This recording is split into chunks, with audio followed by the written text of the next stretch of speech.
Uh, Both Kathy Sikkema and I, on behalf of Departments of Epidemiology and Sociomedical Sciences, are pleased to welcome you. And Dr. Adkins-Jackson, who is, so Dr. Paris A.J. Adkins-Jackson, PhD, MPH, is the inaugural Michael J. Fox Foundation Research Fellow at Mass General Hospital and Harvard Medical School. Dr. Adkins-Jackson completed her graduate training in psychometrics at Morgan State University in Maryland and applied biostatistics and epidemiology at Claremont Graduate University. Her postdoctoral training was in health equity and neurology, interestingly, and was completed at UCLA and Mass General, respectively, one after the other. Dr. Adkins-Jackson's primary research centers on developing analytic approaches to measuring exposure to and influence of structural racism on cognitive decline, depression, and trust in Black, Latinx, Pacific Islander, and other minoritized communities. Her secondary interests are on the use of, interestingly, implementation science to evaluate community-based and culturally responsive interventions to address health inequity among Black communities. Dr. AJ serves as a section counselor for the APHA's Applied Public Health Statistics section and as a member of the board for the Society of African American Public Health Issues. Please welcome Dr. Adkins-Jackson today. Thank you for joining us. Good afternoon, everyone. I am so excited to be here and gossip with you, because that's how I regard talking about research, as gossiping about research. So let's jump into it so we can gossip about what I want to share with you today. So you can call me AJ. That's most comfortable for me. I am not fond of the name Paris. I have never been, and I don't think I ever will be, but I recognize that everyone loves that name. So I won't be upset if you do the slip of Paris instead of AJ, I understand, but that is not my favorite name. I've never liked it, I don't know why. So I'm gonna talk to you about racism today, but I'm also gonna talk to you about an intersectional approach to examining largely white data sets. In this case, a Fox Insight data set on Parkinson's disease. And we can sort of chat later about some of the issues that I raise through this presentation.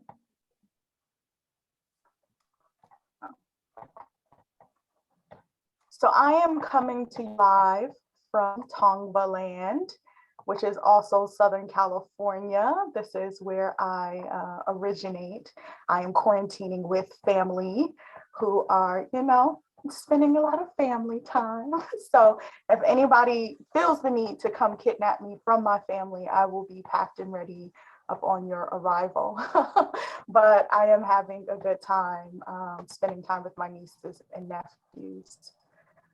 I also want to take this to not only ancestors of this and the original caretakers, but also acknowledge all of my elders and mentors in the research that I will talk about, because structural racism, while it might be a hot topic now, it was certainly something that was very serious to mentors of mine a decade, 2 decades, 3 decades ago, and they weren't allowed to be able to even use terms like racism in their research.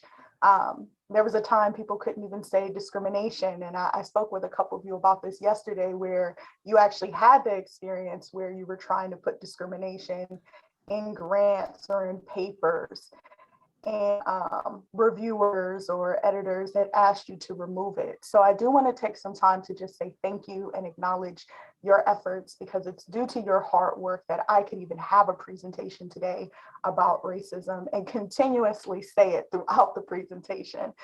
That's because of your work. So I want to say thank you and acknowledge you for that. So a little bit about me before we start gossiping, so you know where sort of I'm situated. I had a career in anthropology before public health. I was an anthropologist, an anthropology faculty. This is me playing with the famous Lucy, the Australopithecus out of our Ethiopia, me gossiping about something. It could have been religion or anything, who knows, in that photo. And then also taking students on archaeological digs. So I had a very different kind of before this, but it was that career that led me to public health, because at the heart of it, I am a concerned community member. I'm that community member that gets riled up about what's happening to the people about me, and I have to go investigate it, and then I have to activate my advocacy skills to do something about it. So this is sort of the root of where I start in public health, which is observing cases of breast cancer in the women around me and going, what is this? Like, what is this trend? I don't understand this. And I knew I had to do something about it. So I quit my job and I went back to school and have been in public health ever since. And my early origins in public health really back to cancer epidemiology. Not only cancer epidemiology, but community-based participatory research. So I'm one of those people that was very lucky to be able to build a career in public health off community partnership. I have learned through so many different projects, not only how to work with partners, but how to negotiate with our home institutions to be able to do some of the things we want to do for partners. I was sharing with a couple people some of the fights I've had with IRBs around some community needs. One more recently at Harvard's IRB about incentives. So I've learned a lot about what it really takes to work in partnership with communities toward a specific end goal, and not just a research end goal, but end goals for communities. So I'm sort of rooted in that background in my public health research. But I also had a lot of people die of cancer in my life, more notably two of my mentors, one of my mentees at the age of 28, and then my best friend died of breast cancer at the age of 37. And so I left cancer because it was just too painful for me to do. And I threw myself into measurement, focusing on methodologies, because I figured if I could fix the infrastructure of research to doing better measurement, then I would have contributed something to the field, despite my heartache. And so I threw myself into different kind of experiences at the Census Bureau, at USAID, at the National Center for Educational Statistics, where I developed a method of measuring socioeconomic status that was able to predict achievement outcomes in Black and Latinx students on the NAEP assessment. And then through my dissertation, measuring self-care for Black women, and into my first postdoc at UCLA at the Center for the Study of Racism, Social Justice, and Health, I developed this multi-level model of institutional racism, building off of frameworks that already existed, my mentors that had already been in this fight conceptualizing racism.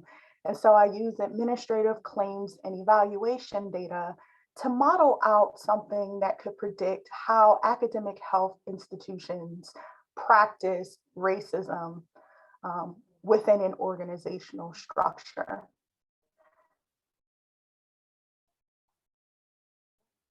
But in my second at MGH, and laugh with a few of you about from a hard money institution and running to a soft money institution, because as you see, I have some quite creative ideas. So I need to be in an environment where I can fund those ideas and needed to be able to learn how to do so.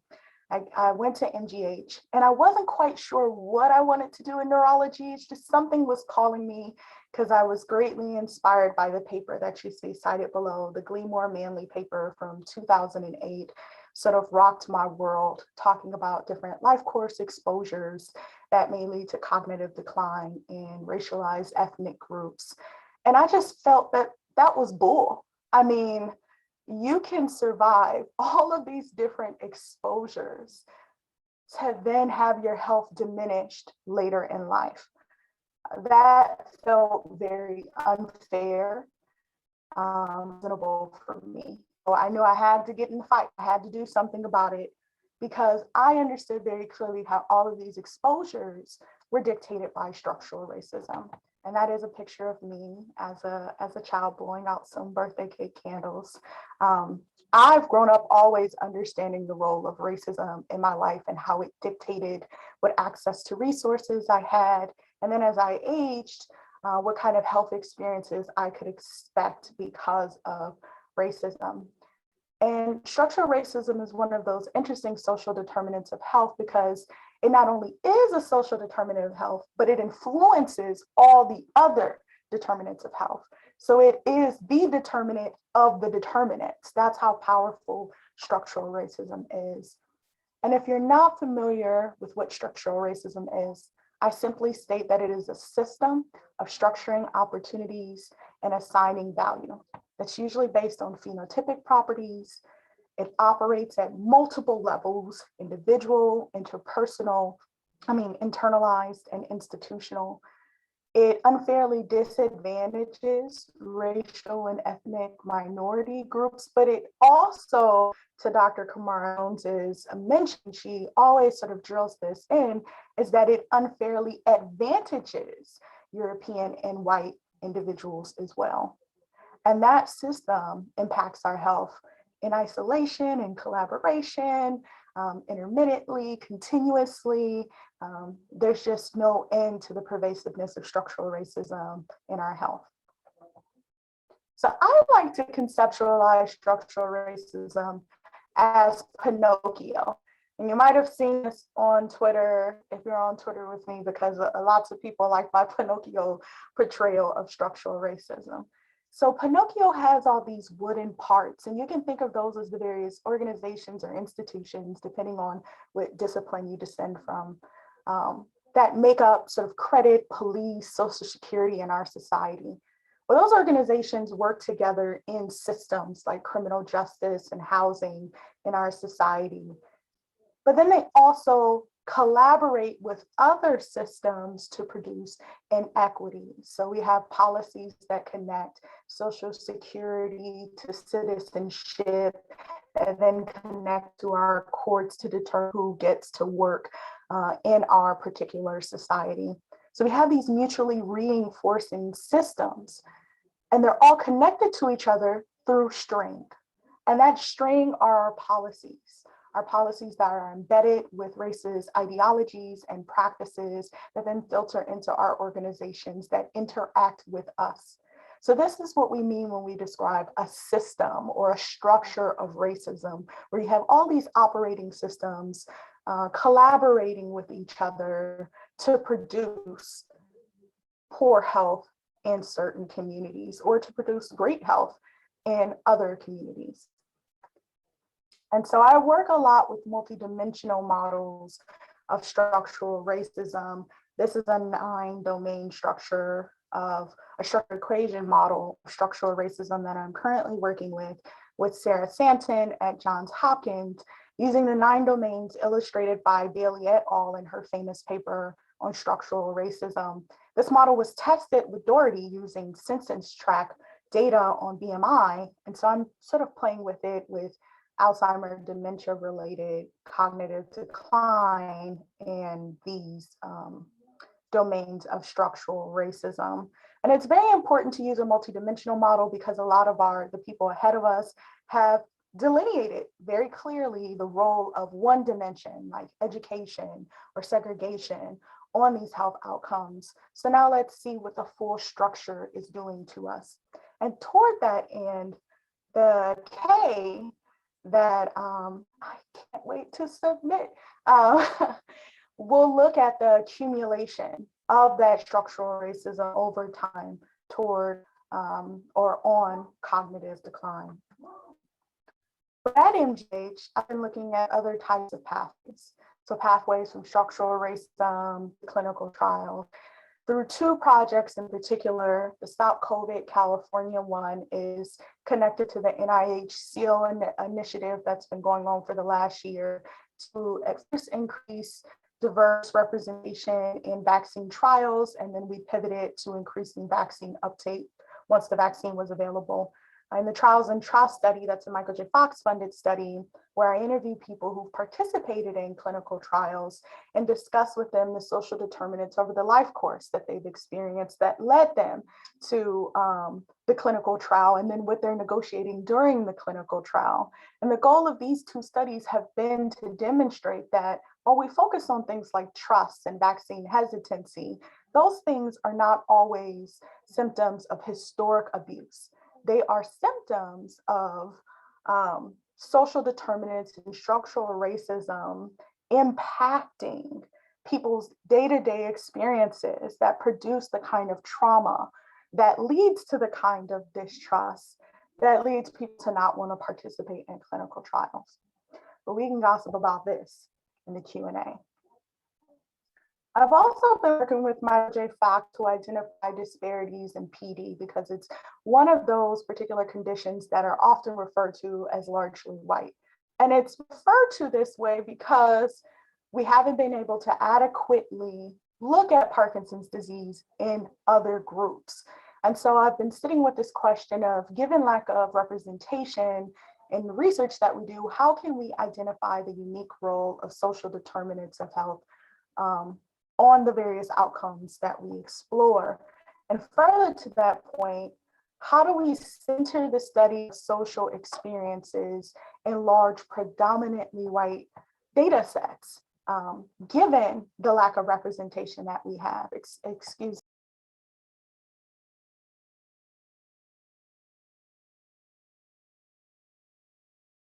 Sorry, I have children in the house, and so they're all screaming.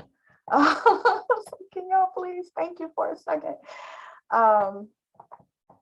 Okay, so this is what I'm doing with the Fox Insight data set, trying to really lead this largely white data set to see if we still can excavate some meaningful information from it, because like, I am one of those people who will always tell you we can partner with communities to develop the kind of data sets that really focus on their key experiences and build those robust kind of data sets. I'm currently collaborating with Dr. Rachel Hartman at University of Minnesota to develop a multidimensional data set of structural racism measures that are linked with maternal health, just for Black women.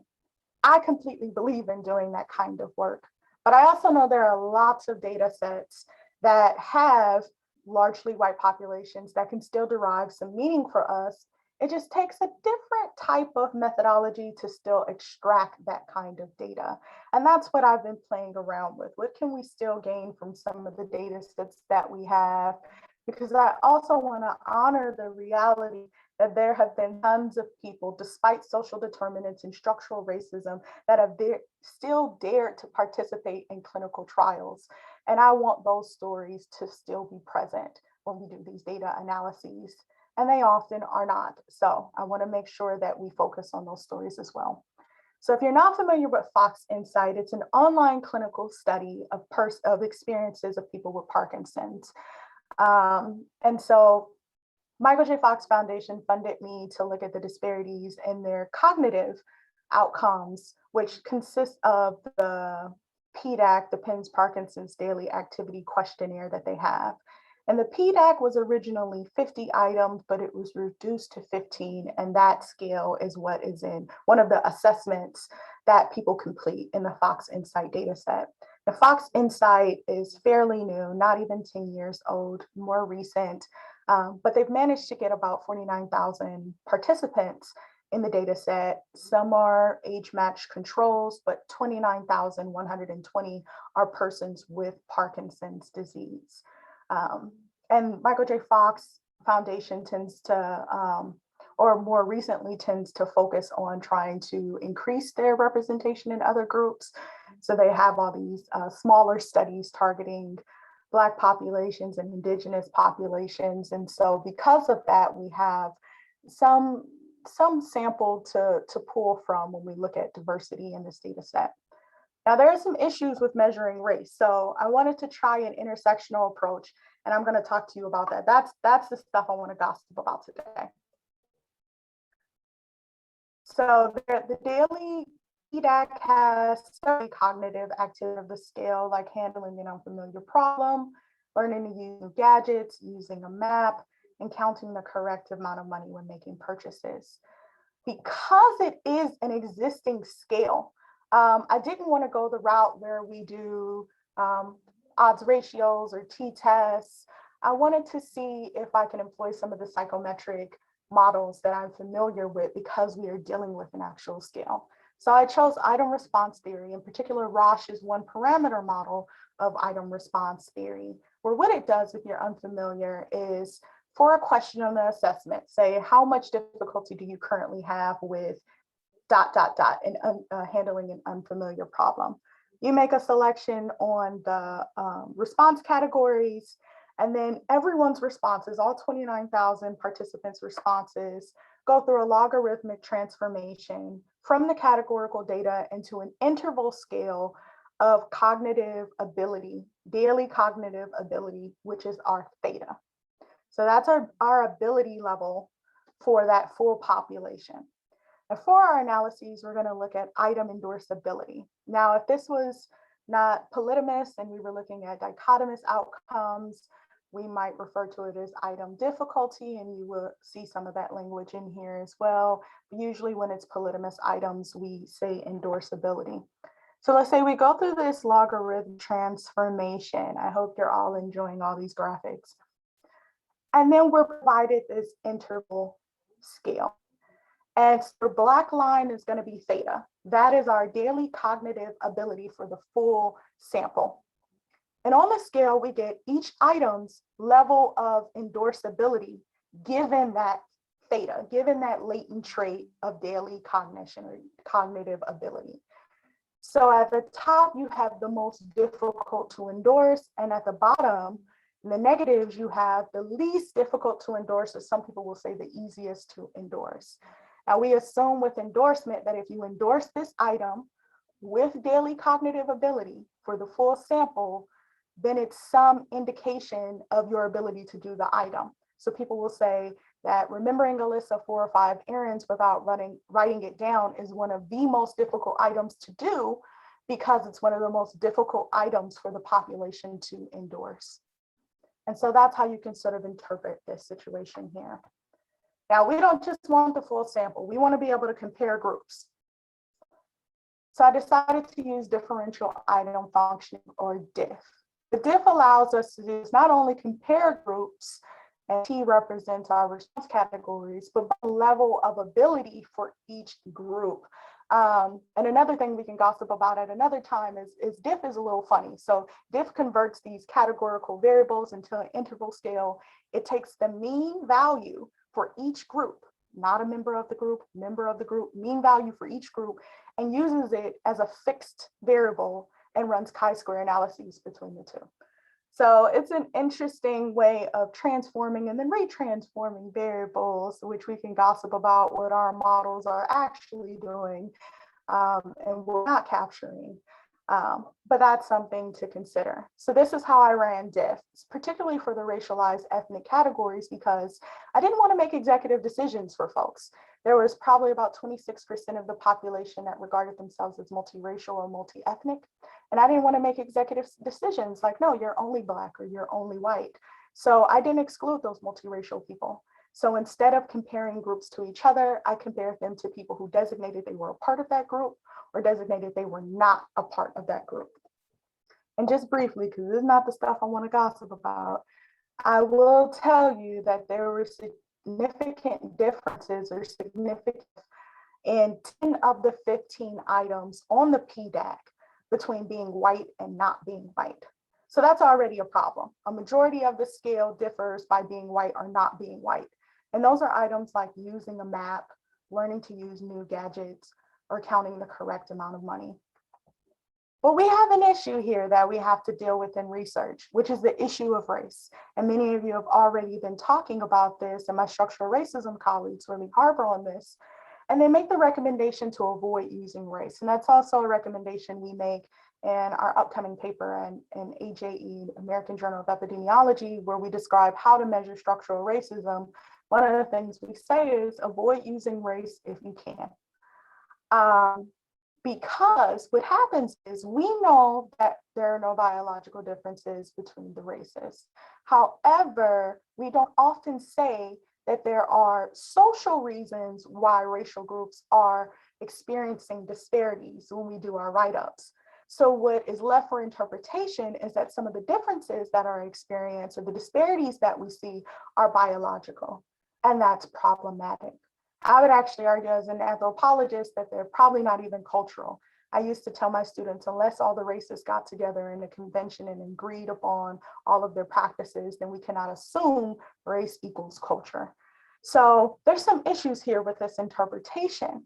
And what it comes down to from the scholarship is that, racism produces race. It assigns value and structures opportunity for groups. So it creates the categories. But we were specifically taught that race could not be an outcome variable, right? And if you believe in this biologized way of viewing race, then it cannot be a dependent variable because you cannot predict biology, right? But if it's not biological and it's social, then can't we predict it?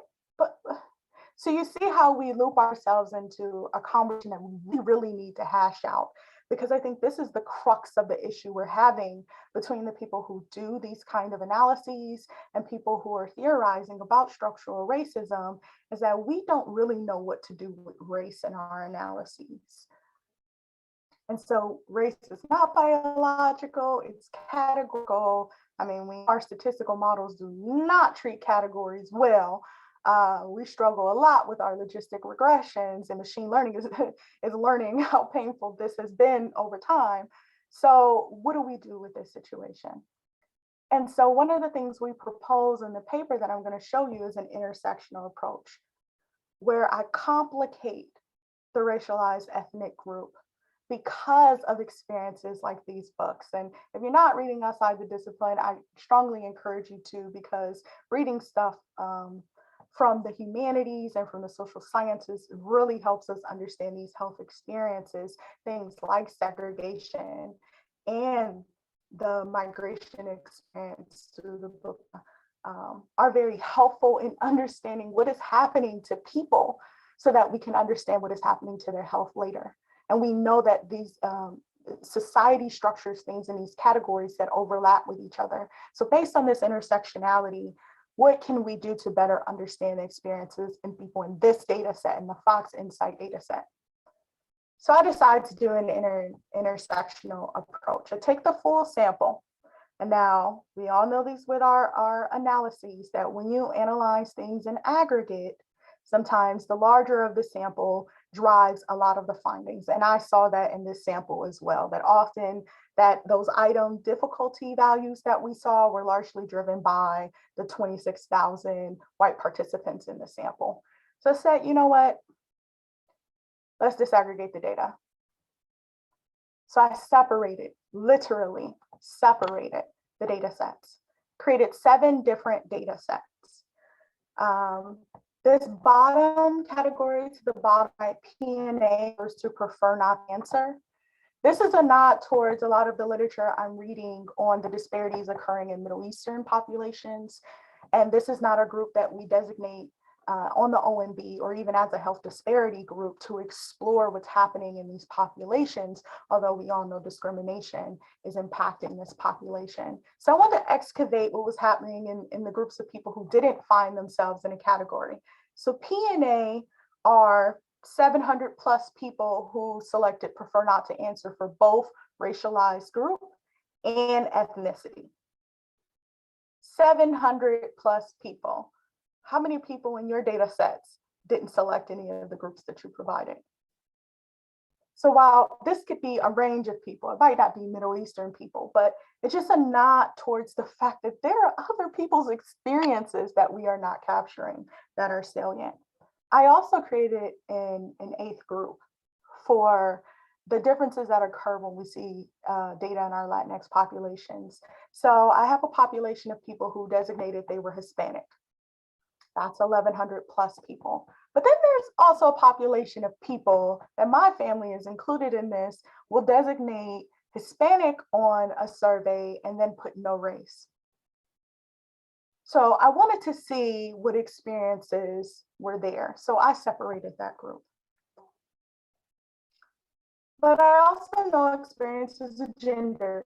Fortunately, there were only binary options in this data set, but imagine if we had other options. So then I split things up by male and female. So now I have 16 data sets. And then I created a measure of socioeconomic status for each of those 16 data sets. So for Asian women, I put income and education into a factor analysis and computed a factor score for it. And then I created tertiles. So I had low SES, mid SES, and high SES. And then I used diff again to compare these groups to each other. And so what you end up seeing is something like for Indigenous women, for their theta, not the full group's daily cognitive ability, not the full group's SES, but for Indigenous women's theta, for their SES, this is how difficult reading and following complex instructions are for this particular group. And so when we look at these values, we see that they're in the negative, so they're a little bit easier to do or less difficult to endorse. But they're not necessarily the trend we would expect. We might expect low SES to have more difficulty than high SES. You know, some issues here, but if we're reading the humanities and the social science literature, we know there's often situations where mid and high SES minoritized groups experience similar or worse outcomes than low SES participants. And so there's some indication that this may make sense. So let me show you difference. So here are just 5 group comparisons, and I only compared 5 on SES because my new Latinx group didn't have a significant relationship between income and education, so I couldn't compute an SES score for them. The same for my PNA and the Native Hawaiian Pacific Islander group. They didn't have significant relationships, so no need to create an SES group for them. So for the 5 groups that I could create an SES variable for, this is just the comparison of them on this item, keeping track of time. So when we look at it, we see it is most difficult. The highest value is for Latinx populations or Latinx participants in this sample. It's easiest or less difficult for white participants in this sample. And the stars indicate that that response is statistically significantly different than the others. So this was our 0 and 1 comparison. So this was easier for white people compared to everyone else. This was more difficult for Latinx populations compared to everyone else. So let's complicate the model. This is what it looks like considered gender ES in the equation. And let me just orient your eyes. To the bottom, you'll have all the SES categories and the sample sizes below that. Our purple dots represent males and our orange dots are females. So let's first observe the trends in SES. And this is kind of what we expect to see. Like I said before, low SES has more difficulty keeping track of time than high SES. This is kind of the trend we want to see. And we see it for Indigenous women, for Latinx men, for Asian men as well. But in some cases, we see the middle SES category higher or more difficult than all the other categories.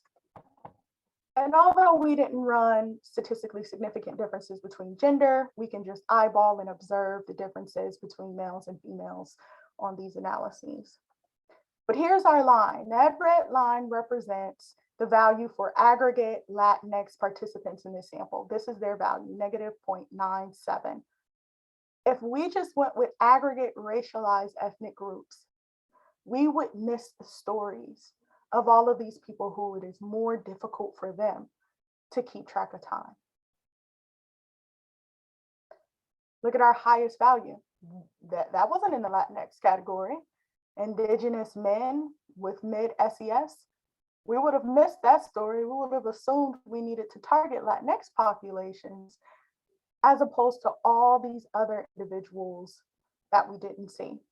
And just so you know, the statistically significant differences within group for SES, for all of our male categories, there was a significant differences between low SES and high SES on keeping track of time. And only in one situation with females, particularly white females, do we see significant differences between SES categories on keeping track of time. So I threw in another one. Oh, I wanted to also show you these lines too, just so you can see how it cuts through the statistically significant differences. So here's another item for us to play with. Have our highest values. It's most difficult for Asian and white women, least difficult for Asian men with mid-SES. Are statistically significant differences between SES categories within group. We see this large one happening over here with Indigenous women, where low SES women find it easier to follow complex instructions than the other groups. Interessante, interesting stuff. And then we have our lines here. So this lets know this particular item, that line 22 represents the most difficult item for white people in aggregate. And you can see it's between males and females. And so if we didn't disaggregate that data, we'd be assuming that they're both having the same experience. And this is our lower level. It was least difficult for Asian, the Asian aggregate participants. So I do want to tell you that using these intersectional approach, there was a statistically significant differences in SES by racialized ethnic gender group for every single item on the PDAC had at least one significant difference. And keeping track of time was the most prevalent. Now, of course, this is, there's limitations to this. Cognition is something that is not well studied. And in Parkinson's disease, there's some debate, and I think you'll find this in ADRD, about what are the domains that make up the concept of cognition. And the PDAC may not be the most appropriate way of capturing that. Even when I was trying to find a graphic to depict the different domains, I couldn't find one with also visual spatial activity on it. So it just goes to show you that there's some debate in the field of what all encompasses cognition. Also had some challenges, the unidimensionality, which is an assumption of using diff. So unidimensionality tells us that there's just one domain we are measuring. And while a confirmatory factor analysis was able to tell me that this is one domain that I'm measuring, using that Roche one parameter model, I found items that had misfit. And usually when they misfit in this way, it's because the item is capturing multiple domains. So there's some issue here with the overlap of the assumptions we need to make when using item analyses. And I think also with the assumptions we need to make about cognition, because sometimes the different domains do overlap. And those are assumptions that our statistical models don't allow us to make. Of course, this is self-report data. I use a cross-section of the data. I didn't use it longitudinally. I specifically used the last recorded responses to the assessment. And then of course the variables are limited. I created a couple groups there, the gender categories were limited. And I didn't use employment, which is sort of a staple of my SES measures. And that's because employment with aging populations is always a very difficult item because it's ordered the same way as income and education. So I decided to pull this out of the model. It was continuously not significant as an item in the SES. So I decided to just leave it outside. And then also in these analyses, I didn't account for multimorbidity or physical functioning, which can, influence daily cognitive ability. But what this model or this approach does give us is a multidimensional approach to examining social factors on PD-related daily cognitive activities. We were able to explore groups that are often excluded, like Native Hawaiian Pacific Islanders, multiple Latinx categories, and then my prefer not to answer category that had a lot of items that were significantly different from the rest of the population or the rest of the sample. We identified salient differences in groups using intersectionality, and then we were able to provide a robust list of daily cognitive activities to explore for disparities in reporting, diagnosis, and treatment.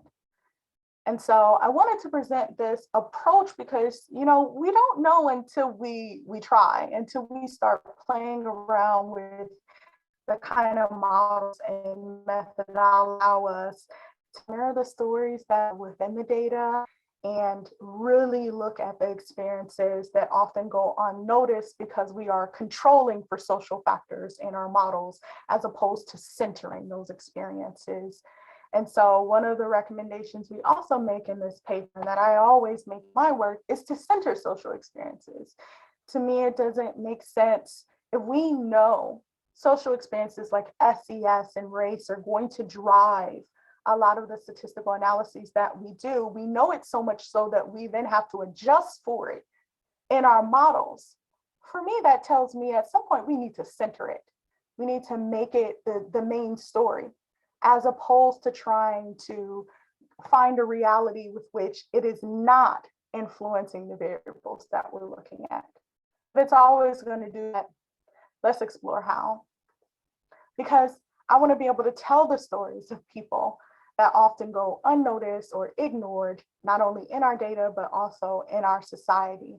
And I think COVID really revealed that for us, that there are lots of people sacrificing their lives, trying to do the right thing so that we can discern something meaningful about health experiences to be able to help people. And those are the stories that I'm committed to continuously telling. That's what I want to spend the rest of my life doing, is telling those kinds of stories. So every presentation I dedicate it to someone I've lost. I want to dedicate this presentation to my aunt, the original storyteller in my family, who died of cancer a few years ago. So I dedicate this to Auntie Neat. And I'm here to gossip. Let's talk models, let's talk racism, let's talk participation in clinical trials, let's talk about what to do with race, let's talk about it.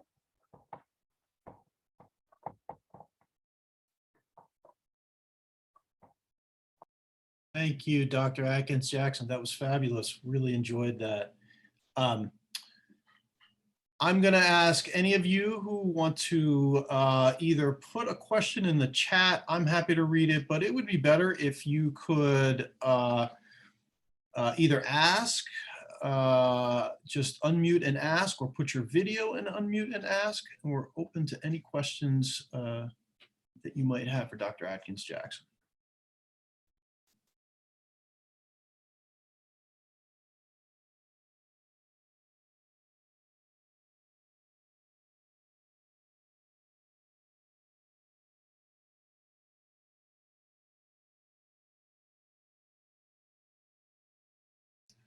I'm happy to start us off. I was told to wait 17 seconds and then folks get their ideas together and we'll start asking. But I was struck by one thing that you said early on, and that was your experience at the Census Bureau. I don't know how long that was or in what capacity, but I was thinking a lot about the Census Bureau as you were presenting many of your findings on intersectionality. And I wonder if you could just opine a little bit about the implications of this work on a broader level for the US government, and insofar as the Census Bureau has so much influence on the way data are collected and decisions are made, not just for the Department of Commerce, but much more broadly, and especially for the Department of Health and Human Services. Thank you for that question. So a couple of things come to mind. So first, the Census Bureau was great, and the data they provide is probably so essential to being able to model structural racism, because we link census data all the time to be able to simulate what's happening at the macro level, neighborhood wide for communities. But I think inherent in that question, you sort of speak to it, is it becomes a powerful tool to dictate what becomes salient to capture and measure. And I'm sort of at this place where I both argue for us to measure things better, but then to measure the things we have better. And I don't sort of see the census toward its goal and its purpose of measuring things any differently. But I think the approaches we use to analyze that data can be different. And that's what I'm sort of getting at with this intersectional approach is what kind of meaning do we make from the data we have? Maybe we do need to collect for equity purposes, racial information. Absolutely, I agree to that. But we don't have to pretend as if that information provides us something biological about groups. We can treat that differently. And I don't know if that is a census level intervention, or if that's an intervention of a community as robust and large as our medical and public health communities to say, while these data exist, we will interpret them differently because we are not going to participate in the problem of assuming differences between us that we know do not exist. We are going to participate in identifying the ways we are different and intervening on those. But that becomes our goal. Excellent, thank you. Dr. Adkins-Jackson, this is Jasmine McDonald. I really enjoyed your presentation, and I've been talking to my students about, intersectionality within their analyses. And so I kind of have two questions for you. One is about like cultural identification, and then the other one is about sample size. So in cultural identification, I find that, self-identifying as Latinx is different than identifying as Hispanic. So I've had women actually report that, they're no race, which I'm so glad that you presented that because I find that as well. But then they won't select Hispanic as a choice. They'll say other and put Latina. And so I wanted to ask you, how do you disentangle? It reminds me of like people who prefer to be called Black versus African American. Are there different experiences by the way they self-identify themselves? And then how do you disaggregate that data, or do you aggregate because they're treated as if they're Hispanic? Like that kind of context. I love that. And this is why I sort of included a lot of my thinking around it, because I think this is the part that we miss a lot in the research we do. We do a lot of, oh, that's the way I was taught, or, oh, I just control for that because that's what you're supposed to do. We don't do a lot of the conversation with each other to say, is this really reasonable to do? And I feel like that's what your question is sort of speaking to. Where do we get in concert with our colleagues in different fields in this interdisciplinary discourse to say, for this particular health outcome, is it salient for us to disaggregate this way? Or is it more powerful to aggregate? So that's a decision I made with the Trials and Trust study. Like we are looking at Indigenous, Black, Latinx, and transgender participants of clinical trials. And we had to have a heart-to-heart. Like, are we gonna compare the experiences of Indigenous populations to Black pop? No, we're not gonna do that, because what's more powerful in this story is how marginalized groups are experiencing social determinants in a way that keep them from participating in clinical trials. So my answer to that question will always be, what is the team saying about the outcome? And that helps drive what happens to the data. Because we can't just be doing things all willy-nilly. I mean, especially if that outcome is really attached to those experiences, like you said, especially when we get to the ways people identify. And I want to add this thing too. There is not enough, and we really did this poorly with COVID, of health education. And that includes data education.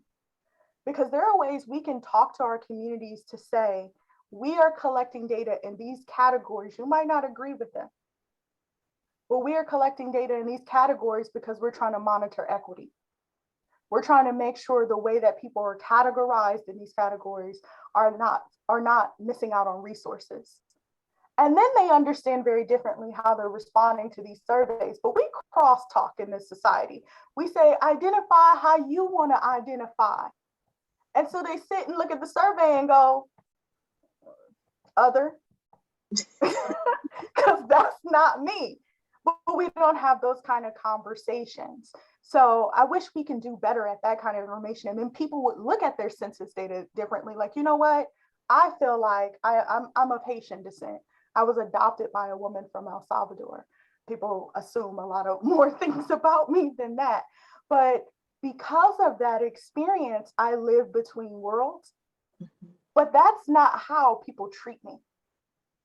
Right. So I respond differently to a survey because I know you're trying to monitor how people see me and treat me as opposed to how people experience me. So I wish we had deeper conversations about that. But yes, please respond. No, I feel like that's the exact content that I think about. I was like, how are they treated? Like, is how they're treated affect the outcome, or how they perceive themselves affect the outcome? So thank you. I think it's really poignant. I think that it's not enough gossip around the topic. My other question is about, so sometimes data sets, you're talking about some pretty large data sets, but sometimes we're dealing with smaller data sets where we want to look at intersectionality, but then the numbers become too small. So can you speak on, like, what is the ethical or moral role when your data sets are too small to explore the intersectionality, but you acknowledge that it's an important concept? So I can find two ways to play with something like that. And this is why I'm all about my interdisciplinary and my team science stuff, because this is where our colleagues that do qualitative work will tell you in a heartbeat, oh, well, we can talk to those individuals and we can extract some robust information from their stories. We can acknowledge them in the discussion. Sort of like I did with the P&A, saying, I don't know who these people are, but I know it's enough of them that something's happening, and I need to speak on it. I need to say something about it in this, even though I can't tell you much about what's happening with the population. I at least can acknowledge them in the discussion. And that inspires something in the conversation that I think we don't do enough. We often only want to discuss what we can prove statistically. But there's more conversation to be had, and there's other places to put it. We can extract qualitative findings. We can mention that we don't know something about a group in the discussion and spark some of that same inspiration. Thank you so much. Definitely words to teach by and research by. Thank you. Thank you. I also want to add something too to a point you made about how people experience it versus how they perceive it. And this is why we do multi-level analyses when it comes to structural racism, just because of this, because you'll have individual measures of perceived racism that may differ from what's happened structurally. Because I mean, some of our groups, we know how we talk sometimes. We'll get up there and say, you know, I'm not stressed. I'm too blessed to be stressed. Love, but your hypertension says something very differently than you have said. And so that's why we use multiple measures, so that we can capture what's happening at the individual level, but also at the structural level. Thank you so much. Thank you. More gossip. I have a question. Thank you so much for this fascinating talk, and it was very engaging. And I have I would love to hear your thoughts about, socioeconomic status measures. So you have been talking about it in your last part over how you also lack certain variables and how you try to incorporate it. But I would like to hear, what do you think we're missing from socioeconomic status as a concept, especially when we work with diverse populations? And what are the measures you would like to see really in data sets and people thinking about? So thank you, and that's my question. That's like 5 questions in one. I love it though. All right, so you're speaking to the concept of socioeconomic status, and I do want to give this caveat that I am not the best with conceptual models. I did try it in my dissertation, create a conceptual model and an assessment, and I'm not the best at that conceptual model, I can admit. So you'll see a lot of me referring to the people who do spend their time thinking about this. Let me help you depict it in measurement, but you're gonna have to put together the concepts and I'll listen. I know my role. So when it comes to socioeconomic status, there are different ways that people sort of capture this. And the problem often is with, I think, how we capture it. So this goes back to my comment about the categorical variables that we use. And you'll see this a lot in like area deprivation measures and indices or indexes of concentration, where you're looking at things like poverty rate in a particular region, in a neighborhood, at the neighborhood level versus zip code or census tract. You know, these things get, they differ by the data that is available. You'll see number of people with high school diplomas, and they will depict this as dichotomous, or sort of like the difference or the distance between two groups, often white and Black, or the percentage of one group compared to the percentage of another group. I think that's just brilliant. But I also know that it doesn't give us room for variation among groups. And it also sort of forces us to focus on often the experiences of the people we have the most data on, which sometimes can be Black and sometimes can be other groups. So I often wonder if the issue we have with measuring SES is not a matter of the factors that we use, because I think the factors can change by neighborhoods and by populations, because it has to be salient to them, right? I mean, with this is an aging population. Putting employment with income and education just was not salient. But I think the problem is with actually the extreme measures that we use. And is there another way to plot a variable like socioeconomic status that would provide us some more dynamic information? And that's sort of the issue that I'm having, is how can we disentangle something as influential as socioeconomic status? Is it as simple as using these extreme values as you would in an index of concentration? Is it creating an index like area deprivation, which is made up of multiple variables, the same way I did the same thing with the SES? And what are the limitations of creating something like that when we project it on a health outcome? For me, that's where the issue lies, not necessarily with the concept, but how we measure the parts of the concept is what's problematic.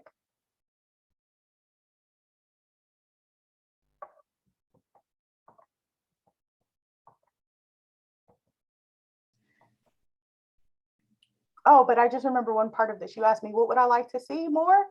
Definitely segregation measures.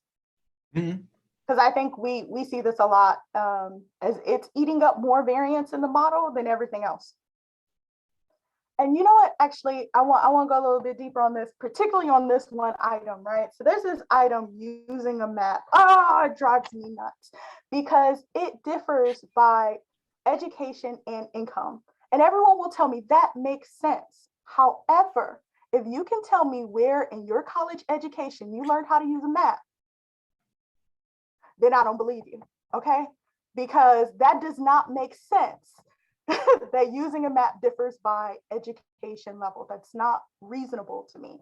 So I would prefer things like segregation, because I think that better will tell you whether or not people are orienting themselves to a space based on a map or based on familiarity with physical landmarks, like the tree at the end of the road, make a right, stuff like that. So I would like to see that more. Absolutely.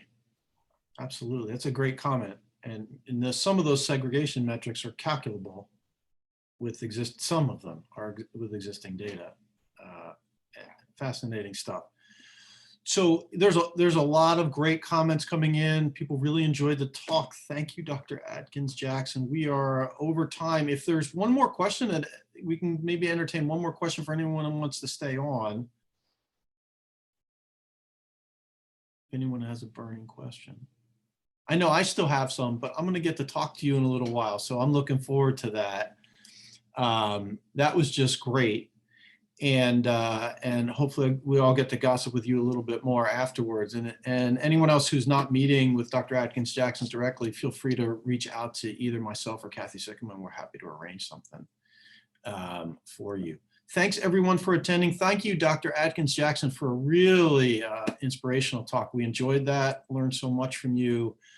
And we're looking forward to continued conversation. Kathy, do you have anything else? No, I just want to completely agree. And I am the same. I get to speak with you in a short time. So I was just holding off for others. So look forward to it. Okay. See you, AJ. It was fantastic. We really appreciate it.